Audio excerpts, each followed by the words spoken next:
எல்லாருக்கும் வணக்கம். இன்னைக்கு வந்து பார்த்தீங்கன்னா தூத்துக்குடி மாவட்டம் ஓட்டப்பிடாரத்தில் அமைஞ்சிருக்கிற டிஎம்பி மெக்கவாய் மேல்நிலை பள்ளியோட முன்னாள் மாணவர்கள் சந்திப்பு நிகழ்ச்சியில் 21 ஆண்டுகளுக்கு அப்புறம் இன்றைக்கி நாங்கள் வந்து கலந்துக்கிட்டு இருக்கோம்.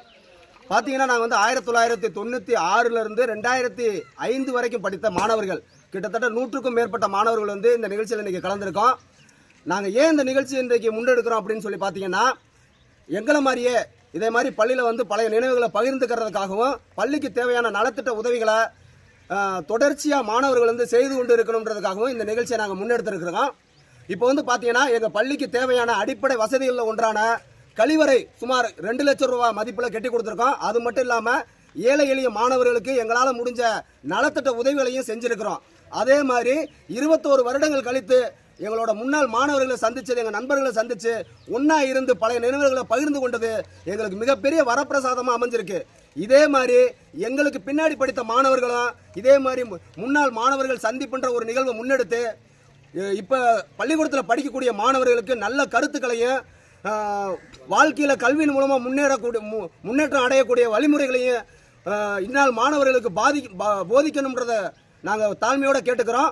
இதை வந்து தமிழ்நாடு அரசுமே வந்து முன்னாள் மாணவர்கள் சந்திப்பிற்கு தனியாக நிதி ஒதுக்கி அந்தந்த பள்ளிக்கு செலவு பண்ணி முன்னாள் மாணவர்களை ஒருங்கிணைச்சு ஒரு நிகழ்ச்சி மாதிரி நடத்த வேணும்னு சொல்லி அரசாங்கத்துக்கு நாங்கள் கோரிக்கையாக வச்சுக்கிறோம். இப்போ தமிழகத்தில் புதிதாக வந்து ஆட்சி அமைஞ்சிருக்கு. இப்போ பார்த்தீங்கன்னா சட்ட ஒழுங்கு சரி, அது ஒரு பக்கம் இருக்கட்டும். பள்ளி மாணவர்கள் வந்து இப்போ வந்து போதைப் பொருளுக்கு அடிக்ட் ஆகி வந்துட்டு இருக்காங்க. இது அரசு வந்து கையாளுது. இதை நீங்கள் முன்னாள் மாணவர் சொல்கிறீங்க, உங்கள் பள்ளியில் காலத்திலலாம் இது போன்ற இருந்திருக்க வாய்ப்புகள் இல்லை.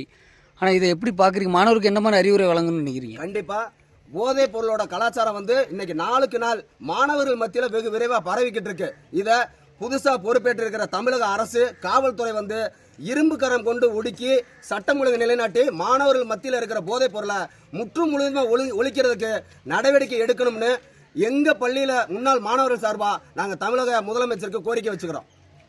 நாங்கள் படிக்கும் போது பார்த்தீங்கன்னா ஆசிரியர்கள் எங்களுக்கு வீட்டு பாடங்கள் வந்து நோட்டு புத்தகங்களை எழுதி கொடுப்பாங்க. மாணவர்கள் வந்து எந்த விதமான தவறான பழக்க வழக்கங்களுக்கு அதிகப்படியாக ஈடுபடாமல் இருந்தாங்க. ஆனால் இன்னைக்கு நிலைமையில் ஏகப்பட்ட பள்ளிகள் வந்து செல்போன்லேயே வந்து மாணவர்களுக்கான வீட்டு பாடத்தை அனுப்புறதுனால மாணவர்கள் கையில் எளிதாக செல்போன் சென்றடையுது. இதனால மாணவர்கள் வெகு விரைவாக தீய பழக்கங்களுக்கு ஆளாகிறது உள்ளிட்ட அனைத்து செயல்பாடுகளும் செல்போன் மூலியமாவே தெரிஞ்சுக்கிறாங்க.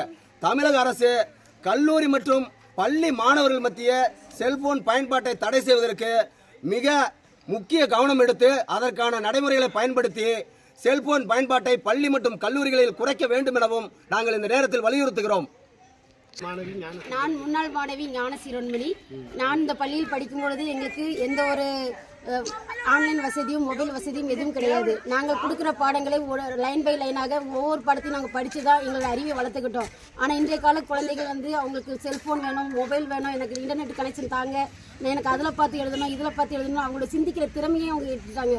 அதனால நம்ம இப்போ இருக்கிற பிள்ளைகளுக்கு அவங்க சிந்திக்கிற திறமையை நம்ம வளர்க்கணும். அப்போ தான் அந்த பிள்ளைங்களுடைய வாழ்க்கையில் அவங்க படித்து வேறு ஒரு நல்ல ஒரு பொசிஷனுக்கு போக முடியும். நாங்கள் அன்றைக்கி அந்த மாதிரி சுயமாக சிந்தித்து படித்ததுனால தான் இன்று ஒரு கம்பெனியில் ஒரு ஆசிரியராகவும், ஒரு அக்கௌண்டண்ட்டாகவும், ஒரு தொழிலதிபராகவும் எல்லா இடத்துலையும் நாங்கள் வந்து வகிச்சுருக்கிறோம். இதே மாதிரி இந்த ஃப்யூச்சரில் எங்கள் குழந்தைங்களும் இந்த மாதிரி வரணும். நாளைக்கு செல்ஃபோனுக்கு அடிக்ட் ஆகிட்டு அதுலேயே அவங்க போகக்கூடாது.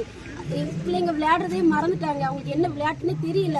ஒரு கபடி விளையாட்டு, ஒரு கோகோ விளையாட்டு, ஒரு விளையாட்டு போட்டி, ஒரு நடக்கிறதுக்கு கூட சோம்பேறித்தனமாக இருக்குது இப்போ உள்ள காலங்களில். அந்த பிள்ளைகளுக்கு அதிகமான விளையாட்டு துறையில் நிறைய கற்றுக்கவும் தெரிஞ்சுக்கவும் அவங்க டைம் அதை ஸ்பெண்ட் பண்ணுறதுக்கு எல்லாமே நம்ம வந்து இப்போ பள்ளி குழந்தைங்களுக்கு நம்ம ஏற்படுத்தி கொடுக்கணும். நம்மளும் எல்லா நம்ம பிள்ளைகளை வந்து நம்மளுடைய கஷ்ட நஷ்டங்களை சொல்லி வளர்க்கணும். நாங்கள் இந்த மாதிரி தான் படித்தோம், இந்த மாதிரி கஷ்டப்பட்டு இந்த ஸ்கூல்லேருந்து வந்து இவ்வளோ தூரம் நாங்கள் இருக்கிறோம், உங்களை இந்த மாதிரி நாங்கள் படிக்க வைக்கிறோம், நீங்கள் அதுக்கு தகுந்த மாதிரி உங்களை நீங்கள் படிக்கணும் அப்படின்னு நம்ம கஷ்ட நஷ்டங்களை சொல்லி இந்த பிள்ளைகளை படிக்க வச்சாதான் இந்த சமூகம் நல்லாயிருக்கும். இப்போ நீங்கள் பார்ப்பீங்க ஜிஹெச்லாம் 18 வயசுக்கு குறைஞ்ச பிள்ளைங்க நிறைய கர்ப்பிணி பெண்கள் வராங்க. அவங்க உள்ளே கூட எடுக்க மாட்டேங்காங்க. ஏன்னா அவங்களோட குழந்தை பக்கிற தகுதியே இல்லை.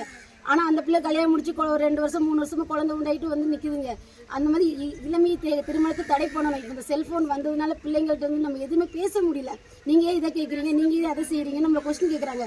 இந்த செல்ஃபோனு ஆடம்பர வாழ்க்கை எல்லாத்தையும் குறைச்சிட்டு நம்ம பழைய காலத்தில் நம்ம எப்படி குடும்பமாக அம்மா அப்பா ஒன்றா உட்காந்து பேசணுமோ பழகணுமோ அதே மாதிரி நம்ம பிள்ளைகளையும் நம்ம இதெல்லாம் வளர்க்கணும். நன்றி, வணக்கம். 30 ஆண்டுகளுக்கு பிறகு நீங்கள் இப்போ முன்னாள் மாணவர்கள் சந்திக்கிறீங்க. இது எப்போ இந்த தருணம் உங்களுக்கு எப்படி இருக்குது?